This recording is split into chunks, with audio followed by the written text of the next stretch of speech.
Syaitanir rajim. Bismillahirrahmanirrahim. Alhamdulillahi rabbil alamin wa bihi nasta'inu ala umurid dunya waddin. Wassalatu wassalamu ala asyrafil anbiya'i wa imamil mursalin sayyidina wa maulana Muhammad wa ala alihi wa sahbihi ajma'in, amma ba'd. Qala asy-syaikhul musannif rahimahullahu ta'ala wa nafa'na bihi wa bi'ulumihi fid dharaini, amin. Masih akan membicarakan perkataan musannif, khairul ilmi maka natil khasyatu ma'ahu. Sebaik-baik ilmu yang disertai dengan rasa takut kepada Allah. Insya Allah nanti malah sampai beberapa halaman masih membicarakan hal tersebut. Masya Allah, berapa niki? Sekitar 5 halaman hanya untuk membahas ilmu itu harus disertai dengan rasa takut kepada Allah. Itulah ilmu yang bermanfaat. Wa qala ba'dus salafi, lan dawuh sinten sebagian ulama salaf, ing dawuh manizdada ilman fal yazdad khusyu'an. Astagfirullahaladzim. Manutai sapane wong izdada iku tambah sapa man ilman apane ngelmune, fal yazdad mongko becik tambah sapa man khusyu'an apane khusyuke. Barang siapa bertambah ilmunya maka harusnya bertambah khusyuk. Niki repot. Nggih. Saya tuwa niku malah saya nglambyar kok nggih. Ora kecekel-kecekel, Allahu Akbar niku ora kecekel-kecekel. Saya nglambyar kabeh ngoten. Jadi napa? Sekali lagi, menurut sebagian ulama salaf, barang siapa yang bertambah ilmunya mestinya bertambah kekhusyuannya. Wa qala lan matur rajulun sapa wong lanang lil Junaidi maring Imam Al-Junaid. Seseorang berkata kepada Imam Al-Junaid, bertanya tepatnya, ayyul ilmi anfa'u, ayyul ilmi utawi endi-endine ngelmu to anfa'u iku luwih manfaati. Ilmu apakah yang lebih bermanfaat? Qala, mongko jawab sapa Imam Al-Junaid ing penjawab, ma iku perkara, utawi ngelmu manfaat iku perkara, iku ngelmu dalla kang nuduhake apa maka ing sira alallahi ing atase Gusti Allah taala, wa ab'ada kalan ngadohake apa ngelmu ka ing sira an nafsika saking awak dhewe ira. Ilmu yang bermanfaat menurut Imam Al-Junaid adalah ilmu yang menunjukkan kita kepada Allah dan menjauhkan kita dari diri sendiri. Semakin orang berilmu semakin merasa dia tahu gitu. Selama dia merasa dia tahu, dia berarti dia masih dekat dengan dirinya sendiri. Ilmu yang bermanfaat itu harus bisa menjauhkan dia dari dirinya sendiri. Makanya orang yang berilmu itu sudah tidak lagi punya kepentingan. Orang yang berilmu itu ngaji mau ada yang mendengarkan atau tidak nggak urus, nggak diperhitungkan, nggak dianggap apa-apa, karena dia sudah mulai jauh dari dirinya sendiri. Jauh dari dirinya sendiri, apalagi terhadap kepentingannya sendiri, sudah tidak punya kepentingan apapun. Inilah ilmu yang bermanfaat menurut Imam Al-Junaid. Qala, nah ngendika maneh dijelaskan lagi oleh Imam Al-Junaid, wal ilmun nafi' utai ngelmu al-nafi'u kang manfaati ma iku ngelmu ya dulu kang nuduhake apa masahibahu ing wong kang duweni ngelmu alat tawadhu ing atase andap asor. Ilmu yang bermanfaat satu, bisa menunjukkan kepada orang yang memiliki ilmu itu, menunjukkan kepada kerendah diri, kerendah hatian. Harus membuat orang yang berilmu menjadi rendah hati. Rendah hati nggih. Rendah hati, tawadhu, andap asor. Saya duweni ilmu kok malah saya adigang, adigung, adiguna ya berarti ngelmune mboten manfaat. Ilmu yang bermanfaat itu membuat si pemiliknya semakin tawadhu. Satu. Kedua, wadawamil mujahadati lan langgenge tirakat. Saya ngalim kok malah saya wetenge gedhi. Nggih. Orang yang semakin berilmu semakin mudah tirakat, mudah bersikap sederhana dalam kehidupannya. Wari ayatis sirilan ngrekso rahasia. Nggih. Tidak kok semakin berilmu malah semakin banyak membuka rahasia, semakin menjaga rahasianya diri rahasia. Wa muraqabatidz dzahiri lan muraqabah dzahire. Muraqabah itu berarti selalu meyakini bahwa Allah senantiasa melihat dirinya sendiri. Wal khaufi minallah, dan selanjutnya takut kepada Allah. Jadi wah banyak sekali nih. Wal i'radilan mengo anid dunya, saking dunya, menjauh dari dunia. Wa antalibiha lan saking wong kang pira-pira wong kang golek dunya. Wa taqalluli lan sithik-sithikan minha saking dunya. Wah banyak sekali ini. Nggih, kita baca dulu nanti kita urutkan nggih. Wa mujanabati abwabi arbabiha lan ngedoi pira-pira lawange pira-pira wong kang duweni donya. Wa tarkima lan tinggal perkara fiha kang ing dalem donya, alaman ing atase wong fiha kang tetep ing dalem donya, min ahliha saking ahline donya. Orang yang semakin berilmu semakin tidak mau mengurusi dunia, menyerahkan perkara dunia kepada ahlinya sendiri. Lawang ilmu umum saja kan sekarang semakin banyak spesialisasi. Oh, Anda bidangnya ini. Mestinya jangan lupa ini bidangnya dunia, ya pada ahlinya dunia. Jangan ulama malah mengurusi dunia. Angele lah ya. Wan nasihati lan ngarepake kaapian lil khalqi maring makhluk. Orang yang berilmu senantiasa berharap kebaikan atas semua makhluk. Wa husnil khuluqi lan baguse tata krama ma'ahum ing dalem sertane makhluk. Semakin berilmu semakin sopan, bukan semakin berilmu malah semakin kurang ngajar. Wa mujalasatil fuqara ilan nyerawungi pira-pira wong fakir. Semakin berilmu harus semakin dekat dengan orang miskin. Wong kiai kok disowani wong melarat emoh milah-milah. Nek disowani wong mobil-mobilan, oh nggih monggo. Nggih jam pinten kemawon monggo. Nek sing arep sowan ngono dhisik aku iki jono ngaji kok ngono. Ora duwe. Mujalasatil fuqara wa ta'zimi auliya illa lan ngegungake pira-pira waline Allah. Semakin berilmu semakin memuliakan para wali, maka berarti Wahabi itu nggak punya ilmu. Cetha mawon langsung kula. Pas langsung. Ziarah para wali kok nggak boleh?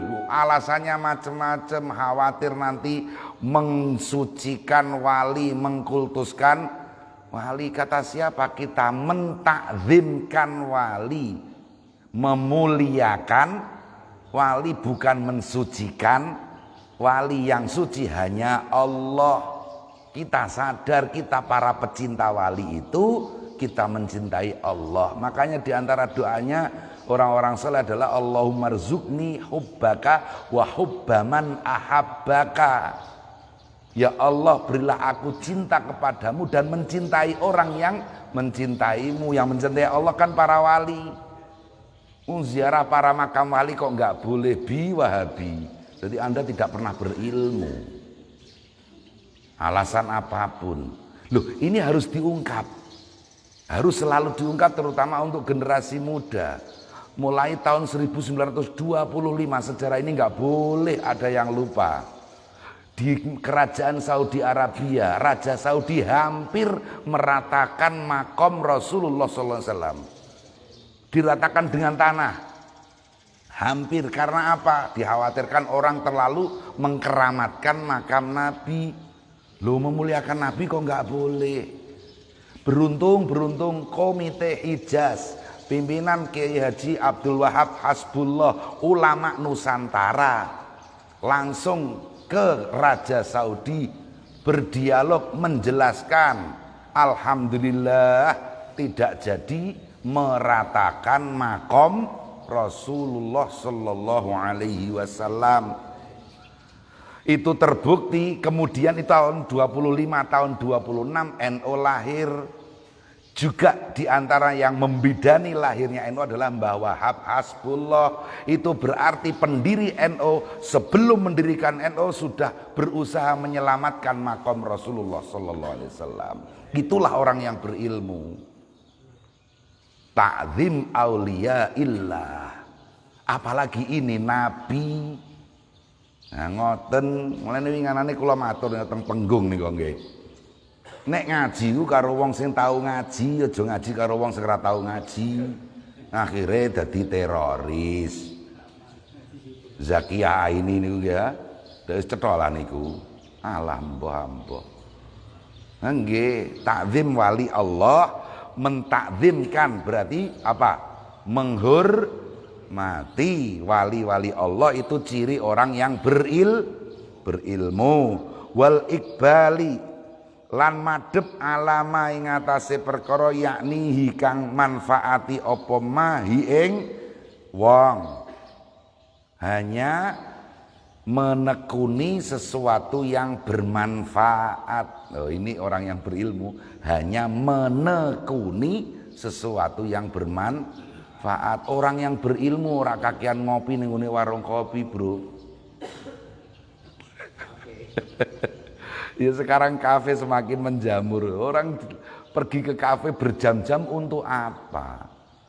Kalau memang Anda niat di situ nyari peluang bisnis, silakan, betul masalah, karena memang Anda bisnismen.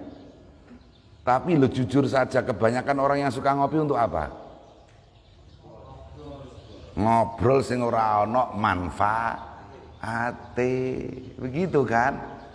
Kalau Anda mencari peluang, ya berarti bisnismen, politikus, silahkan ngopi sebanyak-banyak, karena politikus biasanya mencari peluang politik kan di warung-warung kopi.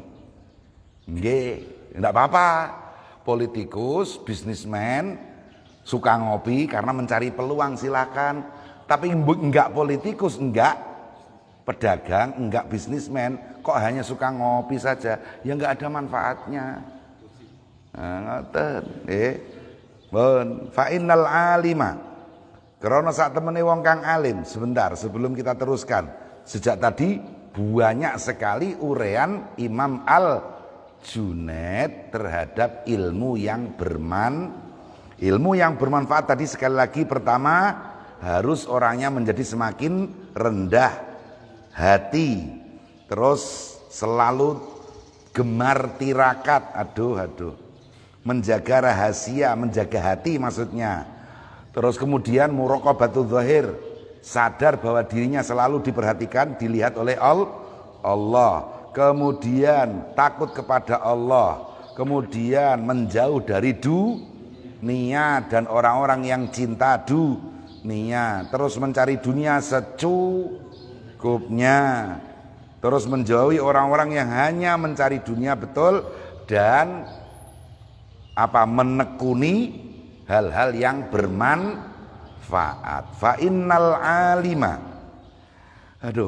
krana sak temene wong kang duweni ngelmu, idza ahabba iku ing dalem nalikane seneng sapa alim ad-dunya ing donya, wa ahlaha lan ahline donya, wa jama'alan ngumpulake sapa wong alim minha saking donya fauqal kifayati ing sak dhuwure kecukupan yaghfulu mongko lali sapa alim anil akhirati saking akhirat wa an taatillahi lan saking taat Allah biqadri dzalika kelawan kadar kirane mengkono fauqal kifayah. Jadi dados napa wong ngalim nek penggaweane ngumpulna donya ngluwehi kecukupan. Orang yang berilmu mengumpulkan harta benda melebihi kebutuhan yang normal, maka dia pasti akan lupa akhirat dan lupa taat Allah sejauh duit yang dikumpulkannya. Wong ngalim kok saya sugih, misalnya tambahi pirang persen ngeten nggih setiap bulan, misalnya tambahi 30%. Ya berarti tambah adoh saka pangeran 30%. Wah kok sebulan tambahe donyane 100%, ya adohe karo pangeran ya 100%. Kok tambah 500% ya 500%. Seorang yang berilmu semakin banyak mengumpulkan harta benda, maka semakin jauh dari Allah sejauh harta yang dikumpulkannya yang melebihi batas kebutuhan. Jadi mohon maaf harus kita ingat kembali kriteria kekayaan menurut Rasulullah. Berulang kali saya sudah aturkan, man asbaha mu'afan fi badanihi. Kita pagi ini sehat. Semua sehat nggih? Indahu qutu yaumihi. Kut itu makanan pokok. Yang hadir di sini di rumah punya beras untuk sampai nanti malam sudah punya semua? Hah? Beras saja. Tidak perlu ada dagingnya, tidak perlu ada tempenya. Beras saja. Semua punya nggih? Panjenengan niku cara Kanjeng Nabi fakaan nama huyyizat lahud dunya. Kita semua yang seperti itu cukup dengan 2 kriteria, sehat dan punya makanan pokok 1 hari. Itulah orang yang diberi dunia seisinya oleh Allah. Ngoten. Jenengan kabeh niki sugih kabeh sing rawuh mriki. Kok amin wong alhamdulillah ngoten. Wong sudah nyata kok nggih. Sudah nyata kok amin. Alhamdulillah. Itu ukuran kekayaan menurut Rasulullah. Tapi abnaud dunya, orang-orang yang suka dunia enggak terima ukuran itu. Masa orang hanya mampu makan dengan makanan pokok dianggap kaya? Ngoten nah? Nah, sekarang saya mau tanya kepada ahli ekonomi, nggih. Kalau begitu, kalau orang yang punya beras 1 hari menurut Rasulullah sudah bisa dianggap kaya, tapi menurut Anda tidak, nggih ya? Kalau begitu menurut Anda kaya itu kriterianya punya berapa M atau berapa T? Pasti ahli ekonomi manapun tidak akan bisa menjawab. Karena ukuran kekayaan tidak pernah jelas. Menurut ahli mestinya harus berpikir dibalik. Kalau ukuran kekayaan nggak jelas menurut Anda, maka ukuran miskin pun harusnya nggak jelas. Akhirnya sama-sama nggak jelas. Sama-sama nggak jelas kembali kepada Rasulullah. Wong Rasulullah sudah memberikan ukuran. Ukurannya apa tadi? Sehat dan punya makanan pokok sehari. Ora ana sing percaya ngene iki kok. Ku apa leh? Ya, faktanya seperti itu. Berapa sih target kekayaan orang sudah dianggap kaya itu berapa? Berapa? 1 M masih ada yang punya 3 M, 10 M, 100 M, 1 T, 70 T. Nggih, ambo. Mbon, anggere maca mawon kula. Wa qala Allahu azza wa jalla, lan dawuh sinten Gusti Allah ing dawuh, ya'lamuna dhahiram minal hayatid dunya wa hum 'anil akhirati hum ghafilun. Ya'lamuna padha ngerti sapa wong akeh dhahiran ing perkara kang jaba minal hayatid dunya saking kauripan donya wa hum hale utawi wong akeh anil akhirati saking akhirat hum hiya wong akeh ghafiluna iku padha lali kabeh. Ingat di sini ada hum 2 kali. Hum yang kedua namanya dhamirul fasl. Dhamirul fasl yufidul hasr. Artinya pengkhususan.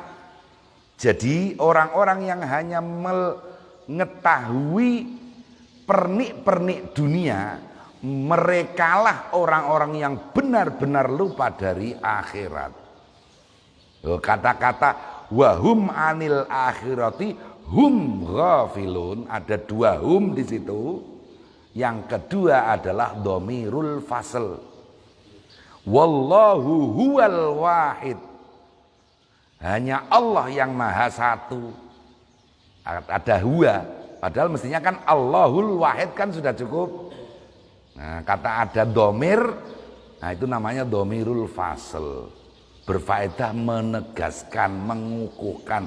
Memang benar-benar hanya orang yang hanya berkecimpung ke dalam zahirnya kehidupan dunia, mereka lah orang-orang yang lupa kepada akhirat. Wa qala an-nabiy sallallahu alaihi wasallam lan dawuh sinten Kanjeng Nabi ing dawuh man ahabba dunyahu adarra bi akhiratihi.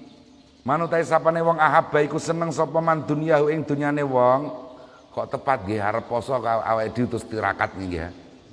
Iki lho dawuhe ndak ya. Niki kan dikongkon tirakat aku lho jenengan. Aja seneng donya dilongkas poso kan tenan. Tapi nyatane ya ora. Ramadan ngeten iki dak celeng-celeng akeh lah. Ana kolak ya. Nggih. Padahal liyane Ramadan ya ora ana kolak lho dak nggih. Berulang kali kenapa? Kalau Ramadan itu kita makan lazimnya kan 2 kali.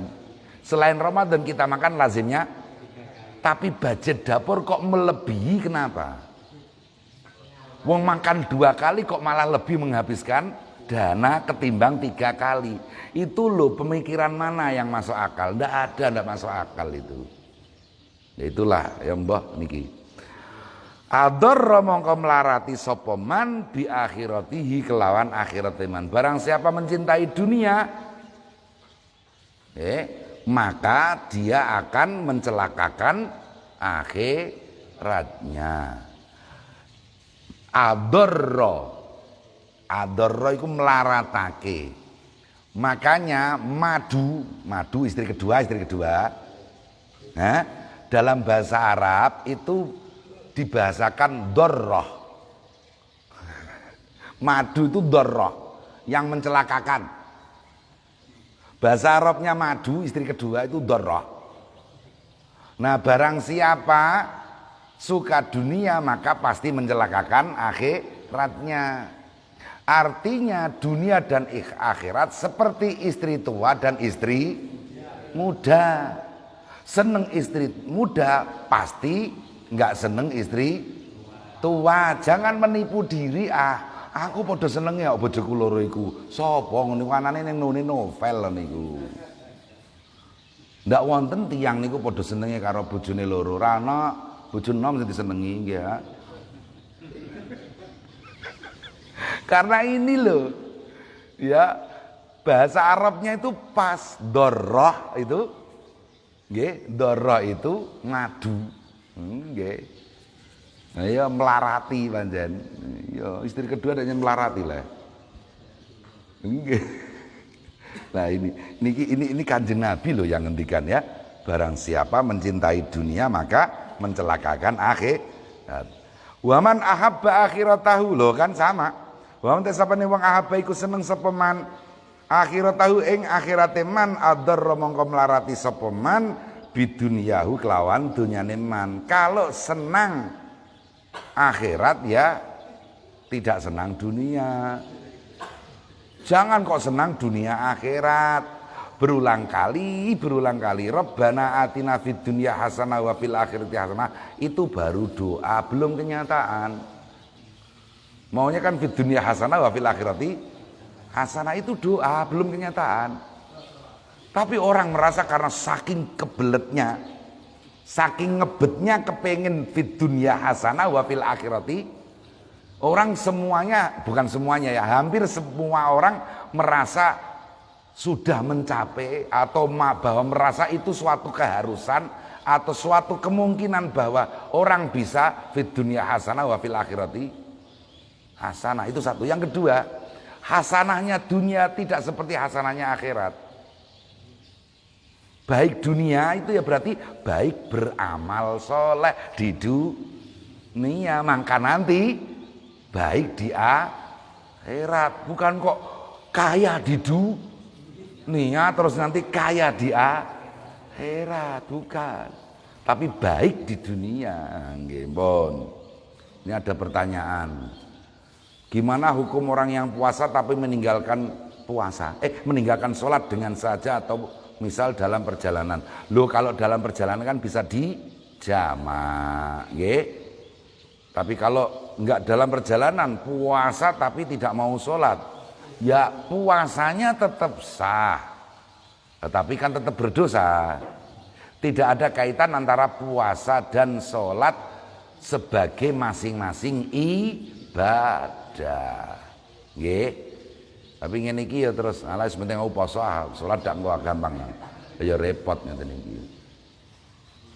Sregep nek poso tapi salate ra tau. Ngono ngoten niku. Wonten nggih. Kuwathah nggih. Tapi insya Allah mboten rawuh niki. Astagfirullahaladzim. Ala eling-eling faasiru mongko padha menangno sira kabeh ma ing perkara ya beka kang langgeng apa ma alama ing atase perkara yafna kang rusak apa ma.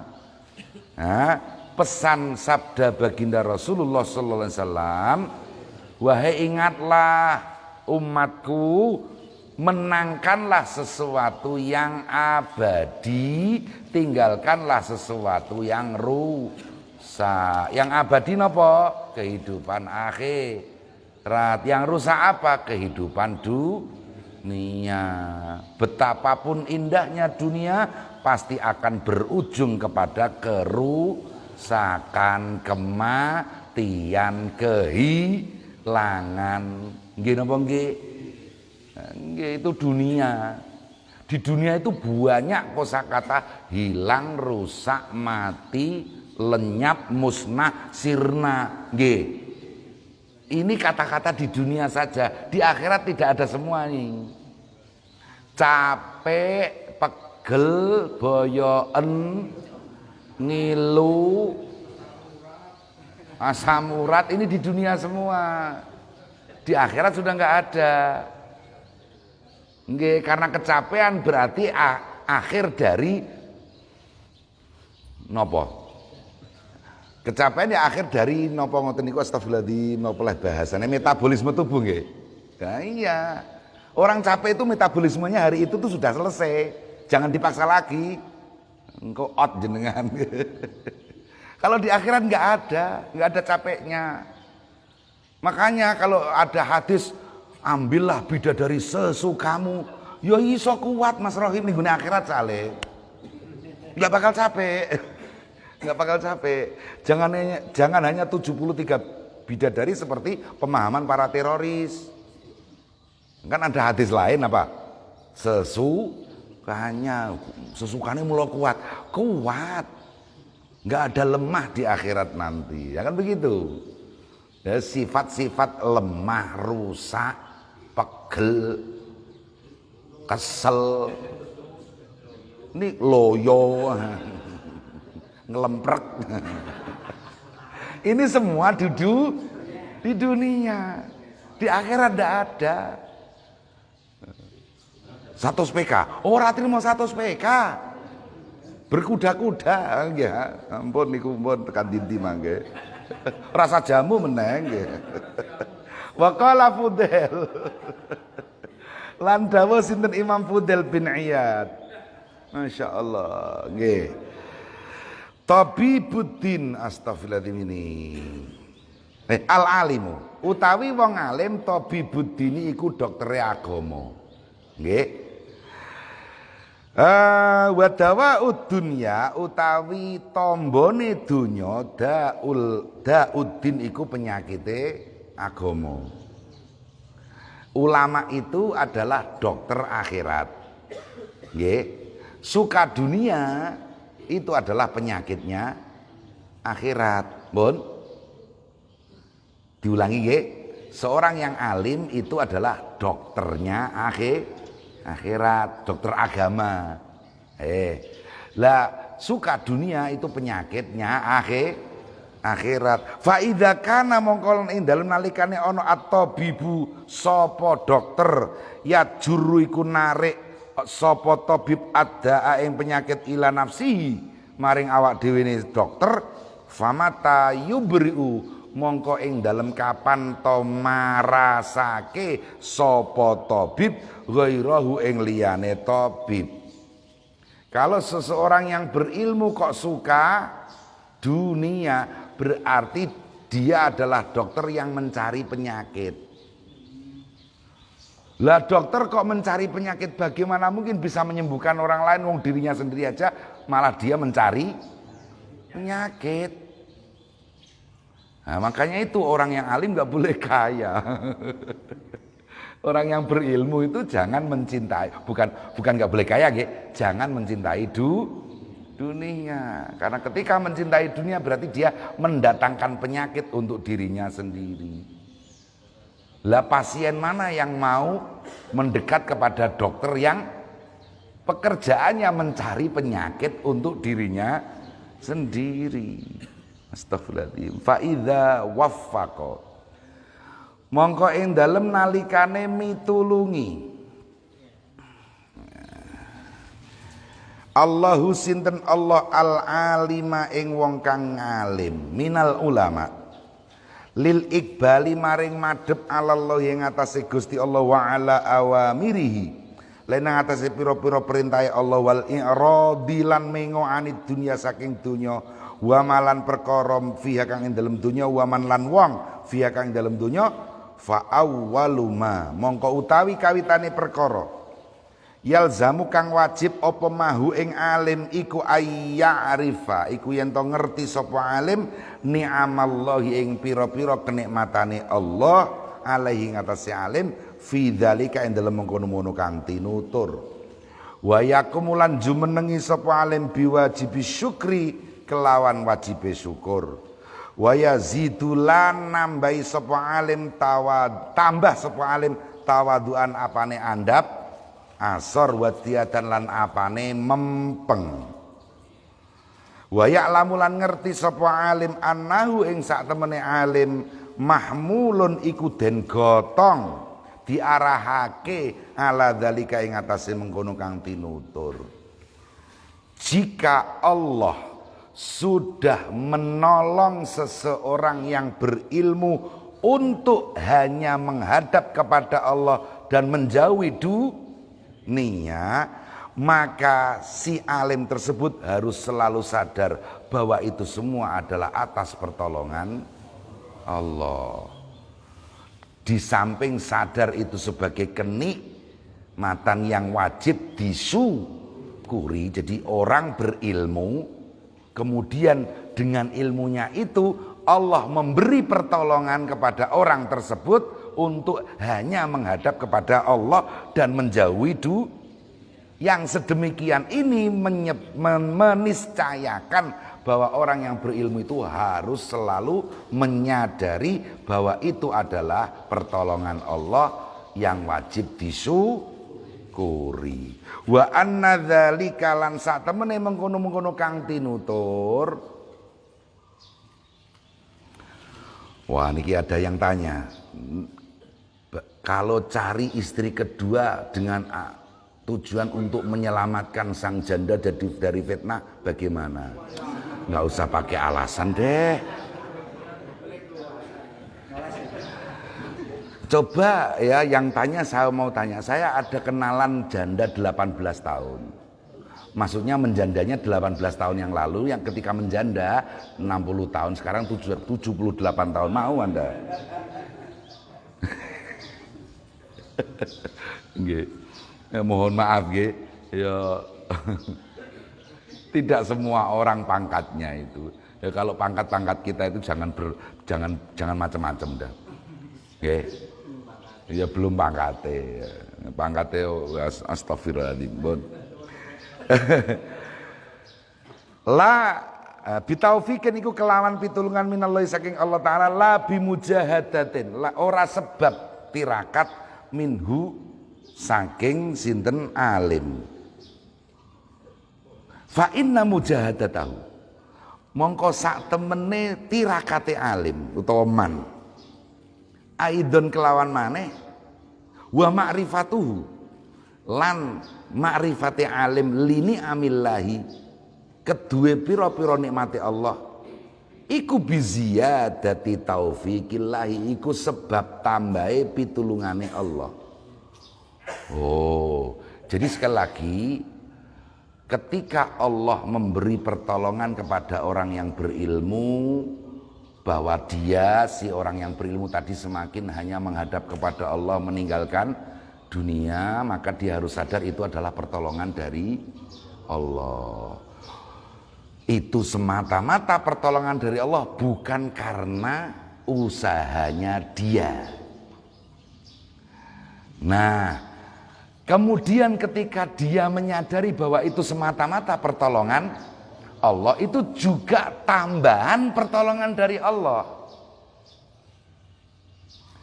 Dados ngeten nggih, mohon maaf pakai bahasa Jawa. Tiang sadar nek niki kabeh niku pitulungane pangeran, niku nggih pitulungan. Pitulungan di atas pitulungan. Mulane wong salwangsut lak ngoten to, hakikate syukur niku menusa meh ora ana sing iso. Iso syukur krana entuk nikmat, ikulah ya nikmat sing kudu disyukuri. Mubat-mubat. Sebab orang anggere wong entuk nikmat iso. Bukan ngoten to. Apalagi bahkan mayoritas yang dapat nikmat tidak bisa bersyukur. Kok kita bisa itu nikmat lagi napa mboten? Nikmat lagi. Lah kapan kita mensyukuri nikmat bisa bersyukur? Belum pernah. Paling kita kan mensyukuri nikmatnya saja. Niku. Lah syukur atas nikmat, alhamdulillah kita kok bisa mensyukuri syukur atas nikmat. Syukur yang kedua ya. Kemudian bisa syukur yang kedua sudah disyukuri yang ketiga. Nggih. Ya terus nggak bisa. Hari ini saya alhamdulillah saya bisa bersyukur. Ya, itu adalah nikmat sendiri. Sudahkah kita bersyukur atas syukur yang kita lakukan? Hampir tidak ada. Wa qalilum min ibadiyas syakur, sedikit sekali hamba Allah yang bisa bersyukur. Fa idza kana mongko ing dalem nalikane ana al alimu sapa wong kang alim bihadzal mahalli iku kelawan iki posisi pangkat minat dini saking agama, kana mongko ana sapa alim imaman iku napa jenenge pimpinan yuk tada kang dianut sapa bi imam fi ahkamidz dzahiri ing dalem pira-pira hukume zahir wa ahwalil batin lan pira-pira tingkae batin. Jika orang yang berilmu bisa seperti itu, maka dialah pimpinan yang bisa dijadikan panutan. Nggih, saiki wong alim sing ngono iku endi, Mbah? Malah nyelok kiai jenengan mangke. Nggih. La ilaha illallah. Jadi orang-orang yang berilmu itu kan, mengapa masyayikh kita itu adalah imaman yuqtada bihi, pimpinan yang selalu dianut, diteladani, diikuti oleh masyarakat sekitarnya. Yaitu karena dia sendiri sudah tidak butuh terhadap dunia, sudah selesai dengan kepentingannya sendiri. Makanya agak diperluas sedikit perdebatan tentang apakah Rasulullah pernah mendirikan sebuah negara bernama negara Madinah.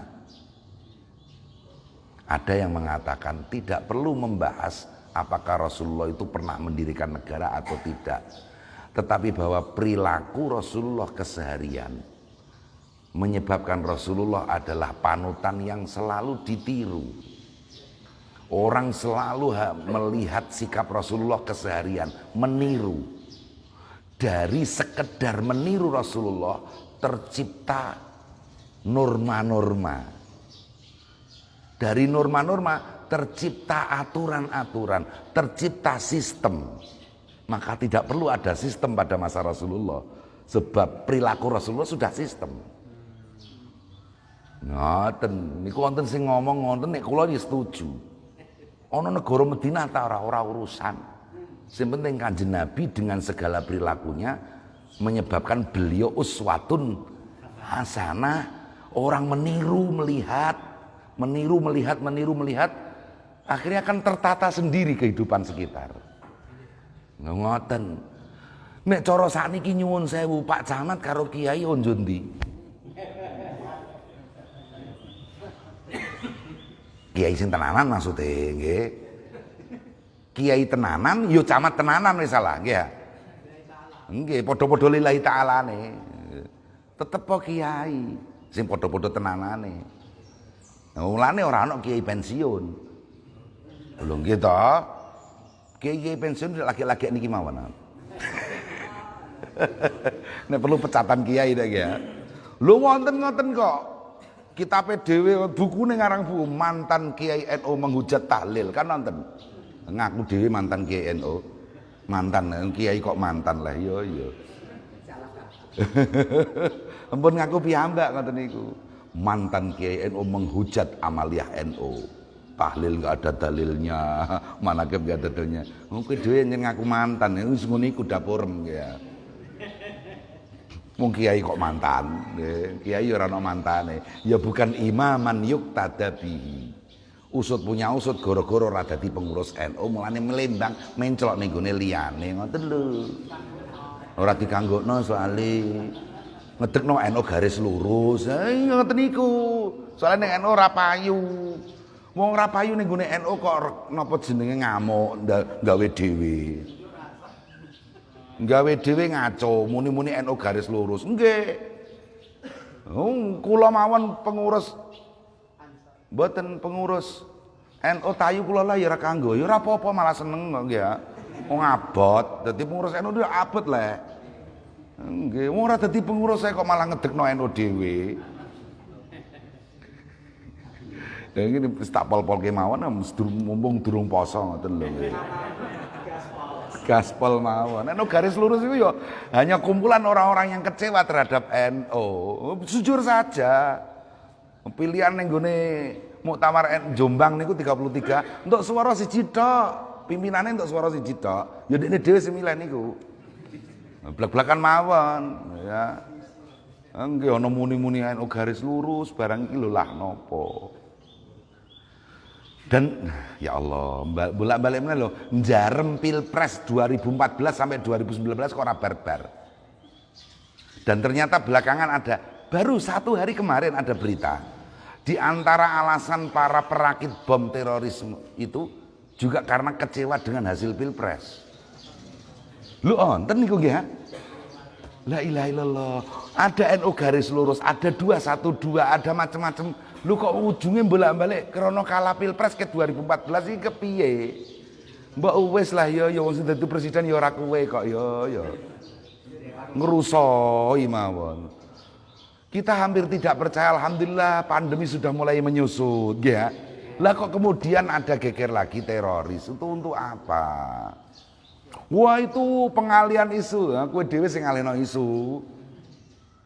Diksi-diksi seperti itu untuk apa? Murahan sekali. Sudahlah, kita song Ramadan dengan melepaskan segalanya. Biar nanti Syawal itu kita bisa silaturahmi los.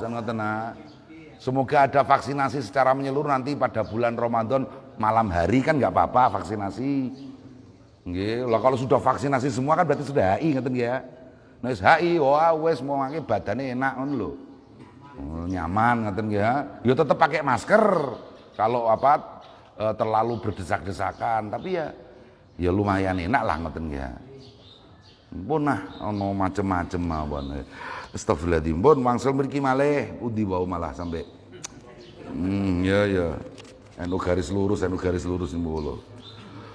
Jadi imaman yuktada bihi fi ahkamid dzahir. Pun tadi kang nrimo pituduh binurihi kelawan cahayane alim kuluman sapa saben-saben wong sahiba kang nyerawungi sapa manhu ing alim wa yastadi ulan nrimo cahaya sapa kuluman bi ilmihi kelawan ngelmune alim niki lho wa yastadi ulan cahaya bi ilmi kelawan ilmune alim kuluman sapa saben-saben wong ittaba'ahu kang anut sapa kulluman hu ing alim wa yakun lan ana sapa alim hujjatan iku bukti tondo lillahi kang keduwe Gusti Allah ala ibadi ing atase pira-pira kawulane Allah wa barakatan lho niki lho lan dadi berkah fi biladihi dalem angge mulane jenenge wong ngalim sing temenanan niku paku bumi. Nggih to. Anane wong ngalim niku paku bumi. Anane alhamdulillah Mbah Wahab berhasil dengan komite Hijaz menyelamatkan makam baginda Rasulullah ridho melalui impian para ulama sebarkanlah Islam secara lebih luas di negerimu karena di negeri asalnya lagi kacau. Loh kan ngoten niku. Nggih, Habib Lutfi pun juga begitu. Gedekno NU Bib ning gone kono. Ini Habib sendiri yang ngendikan aku didhawuhi Kanjeng Nabi, gedekno Islam ning Indonesia. Nah, ada barokah. Kita mengaji pada habaib masyayikh yang alim-alim itu kan mohon maaf kita lihat kanan kiri yang hanya ada di Indonesia, makanya Indonesia paling barokah. Ngeten lho. Mboten usah diamini wong niku nyoto pun kok. Lho nyoto alhamdulillah. Jenengan mulane rada ado sithik dolane ngoten lho. Jauh dikit pikniknya ya Mas Rahim nggih. Nggih kurang ado. Iya. Napa niki lho? Astagfirullahaladzim. Pergaulan ulama dengan umat yang sedemikian napa nggih? Akrab, Masya Allah. Seorang kiai itu kan ngurusi umat itu mulai dari satu kelahiran. Kalau santri itu kan putranya lahir, matur ke kiai, putra saya lahir kiai, mohon dikasih nama. Lahiran itu sudah karena berharap barokah, ini orang alim. Kasih nama nanti dihitankan, kiai lagi diundang. Bon, sudah alhamdulillah sudah tamat SD ibtidaiyah, disowankan ke kiai. Ini anak saya lebih baik meneruskan pendidikan di mana? Kiai lagi sekedar meneruskan dari SD ke SMP atau dari ibtidaiyah ke sanawi, minta pendapat kiai. Sudah lulus S1, minta lagi pendapat kiai. Mau nikah, tolong dong kiai kalau ada yang cocok untuk anak saya. Kon golekno neh kiai ini. Sudah cocok, mohon Kiai luangkan waktunya untuk mengakatkan anak saya. Kiai meneh. Nggih. Ini hanya ada di Indonesia. Tenonten ning liyane, tenonten. Hanya ada di Indonesia yang seperti ini. Mboten nonton lho, kula 16 tahun ning kono kok ora ono. Mboten nonton saestu. Mulane barokah. Dunyane Indonesia barokah. Karena barokah kaya ngeten iki, karena seperti ini, maka semua orang itu ngiri sama Indonesia. Loh, siapa yang nggak ngiri sama Indonesia? Makanya teroris-teroris itu selalu ada sokongan dari luar negeri. Bukan tuduhan ini. Mengapa Gus Dur dulu ketika jadi presiden beberapa negara tertentu dikunjungi? Padahal waktu itu sekali lagi mestinya Gus Dur kan ngurusi ekonomi karena sedang kacau. Tapi ngurusi beberapa negara yang nggak jelas. Kenapa? Menyetop dana teroris. Begitu. Ini fakta, sudah sejarah. Tapi tidak banyak orang yang tahu. Harus dikasih tahu. Bon. Ini barokah nih loh, barokatan fi biladihi. Ini orang yang berilmu, yang sudah tidak lagi mengurusi, tidak lagi butuh kepada dunia. Waman utai sapane wong qadahu. Kang nuntun hu ing man ilmuhu apa ngelmune man ila talabid dunya, maring golek donya. Wa talabil akhir wa talabil uluwi lan golek keluhuran fi ing dalem donya. Wa talabi ittiba'ir riasati lan golek napa nggih kepemimpinan ngoten mawon. Wastitba'il khalqi lan dianut makhluk fahuwa mongko utawi ngel ilmuhu al ilmu iku ngelmu alladzi rupane ngelmu huwa kang utawi ngelmu ghairu nafiin iku ora manfaati. Orang kok dengan ilmunya menyebabkan dia hanya mencari keluhuran dunia supaya diikuti oleh orang banyak. Nggih, wong kok kepengin dadi kiai ben duwe santri akeh. Mohon maaf loh, mohon maaf.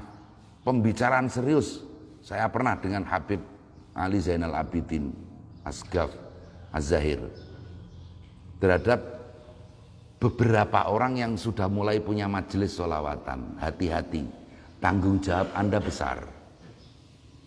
Makanya Habib Bidin sendiri, menantu Habib Lutfi, selalu merasa mawas diri. Loh, jamaah saya kok semakin banyak. Ini tanggung jawab yang luar biasa. Jangan seneng semakin punya jamaah banyak. Enggak, sampai ratusan ribu ada itu. Kemudian tidak memperhatikan tarbiyah jamaahnya. Lu bahkan wonten kula buka rahasia nggih. Wirid sing iso nekakno santri akeh ya wonten. Lho ki lha apa? Ora ana santri ndak wis lah, ndak malah enak. Enteng. Lu saestu lho niku. Nggih, Habib Bidin itu prihatin. Beliau memperhatikan ada orang-orang yang sengaja membuat majelis. Dan jamaahnya mulai banyak. Hati-hati. Ngoten nggih. Mulai paling enak niku ngaji internetan mawon nggih. Nggih. Hati-hati. Apalagi itu menjadi tujuh. Aku tak ngaji ben wah niki repot. Nggih. Muridnya kurang susah. Wah, bagaimana ini murid saya kok kurang. Dora kerasan ning pondok. Apa pondoke kurang apik buangun temenanan. Buangun temenan akhirnya ora sido dadi pondok bintang 9, malah trimo dadi pondok bintang 5. Bintang 9 udah NO lah. Nggih ha. Lho kok melorot dadi bintang 5 niku lho lah napa? Pondok saniki dak api-apian leh. Pondok saniki nganggo shower kok, Mbah. Nggih ha. Ini pondok biyen nganggo kulah ngoten nggih ha. Ana lumute akeh nggih. Ora payu sakniki ngoten niku.